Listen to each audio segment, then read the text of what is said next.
हरियाणा में मेयर के चुनाव सिंबल पर लड़ेंगी जेजेपी। दिग्विजय चौटाला की मांग, अजय सिंह भिवानी महेंद्रगढ़ लोकसभा से लड़े चुनाव। कहा 5 राज्यों के चुनाव में कांग्रेस डूबी, भूपेंद्र सिंह हुड्डा पर भी कटाक्ष। भिवानी में आज जेजेपी के प्रधान महासचिव दिग्विजय सिंह चौटाला ने कहा कि हरियाणा में मेयर के चुनाव पार्टी सिंबल पर लड़वाएगी, वहीं वार्ड के चुनाव आजाद होंगे। वहीं अपने पिता के समर्थकों द्वारा उन्हें भिवानी महेंद्रगढ़ लोकसभा से चुनाव लड़वाने की मांग पर उन्होंने कहा, हालांकि ये फैसला पार्टी का होगा, लेकिन उनकी खुद की यही इच्छा है कि अजय सिंह चौटाला भिवानी महेंद्रगढ़ लोकसभा से चुनाव लड़े। वे आज भिवानी में हैंडबॉल एसोसिएशन के चुनाव में शामिल हुए थे, उन्हें निर्विरोध अध्यक्ष बनाया गया। इस दौरान उन्होंने कहा, खिलाड़ियों को कोई दिक्कत नहीं आने दी जाएगी। दिग्विजय चौटाला ने कहा, हैंडबॉल को चमकाने को लेकर काम करेंगे। प्रदेश भर के स्टेडियम में हैंडबॉल के ग्राउंड को ठीक करने का काम किया जाएगा, साथ ही चिकित्सक की सुविधा भी दी जाएगी, क्योंकि हैंडबॉल में चोट की संभावना बढ़ जाती है।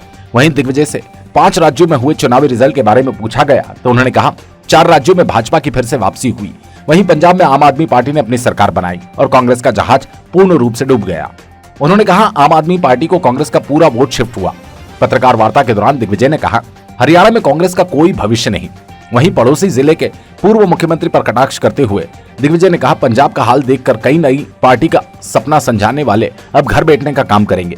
पत्रकारों द्वारा भिवानी महेंद्रगढ़ लोकसभा से डॉक्टर अजय सिंह चौटाला के चुनाव लड़ने के सवाल पर दिग्विजय ने कहा, हालांकि फैसला पार्टी का है, लेकिन उनका स्वयं का अगर मत जानना चाहें तो वे खुद चाहते हैं कि डॉक्टर अजय सिंह चौटाला भिवानी महेंद्रगढ़ लोकसभा से चुनाव लड़े।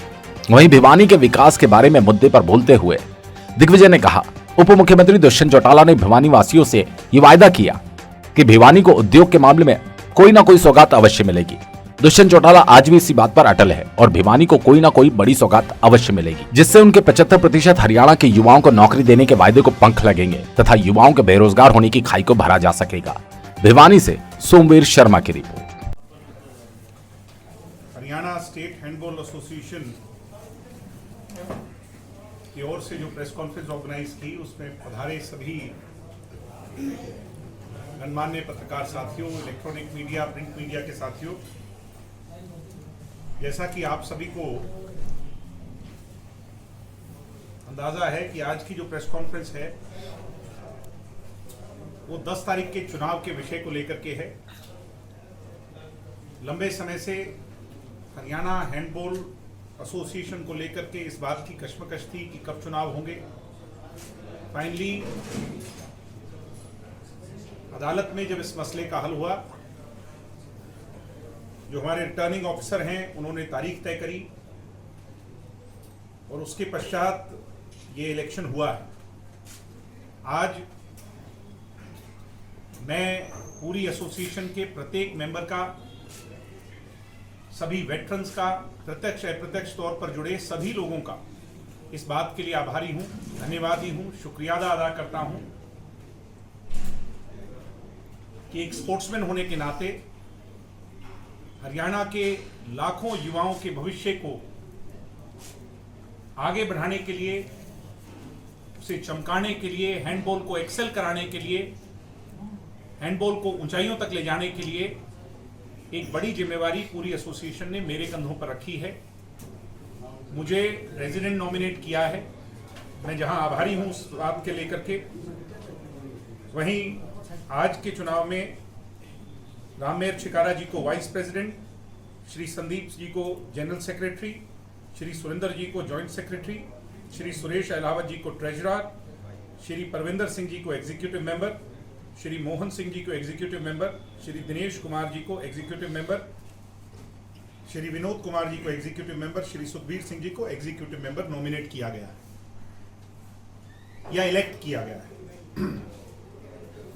कोर्ट ने ये तो कह दिया कि उस प्रोसेस को चालू कर दीजिए, जो रजिस्ट्रेशन है उसको चालू रखिए, वो हम जारी रखे हुए हैं। जिस दिन हम जीत के आएंगे ये फैक्ट्रीज बन जाएंगी, ये इंडस्ट्रीज चालू होंगी, तो इसमें सबसे ज्यादा फायदा युवाओं को मिलेगा। बेरोजगारी की इस खाई को हम भरेंगे, एक दिन में नहीं भरी जा सकती क्योंकि बहुत बड़ी खाई है, इसको भरने में समय लगेगा, मगर हमारा प्रयास सकारात्मक है, नकारात्मक नहीं। सर भिवानी दूसरा, मैं आपको एक बात बताऊं, जब हम सरकार में शामिल हुए थे, बीच में चलो कोरोना काल रहा और उसके बाद ये किसान का आंदोलन रहा, एक दूसरे से दूरी रही, पॉलिटिकल एक्टिविटीज कम से कम रही, मगर दुष्यंत जी ने सरकार बनने के बाद ये कहा था कि मैं ज्यादा बड़ी बात नहीं करता, मगर भिवानी को एक बड़ी सौगात 5 साल में जरूर हम देंगे सरकार के नाते। और वो आज भी हम उस बात पे कायम है कि हम कुछ ऐसा जरूर भिवानी में लेके आएंगे जो इतिहास में बड़े बड़े नेता यहाँ के रहे वो नहीं ला।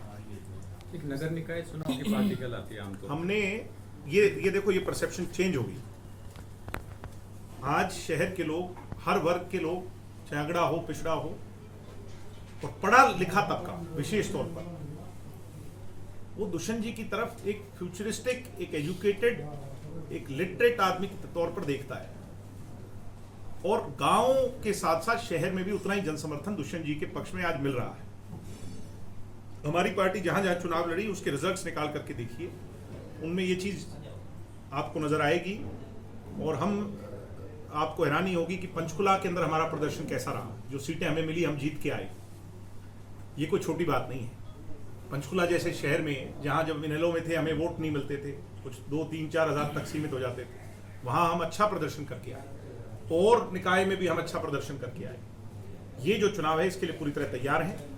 और इतिहास, हाँ, सिंबल पर जो डायरेक्ट इलेक्शन होगा, यानी कहीं मेयर का होगा, कहीं चेयरमैन का होगा, वो सिंबल पर लड़ेंगे। बाकी पार्टी ने तय किया है कि जो नीचे वार्ड पर लेवल पर होगा वो इंडिपेंडेंट।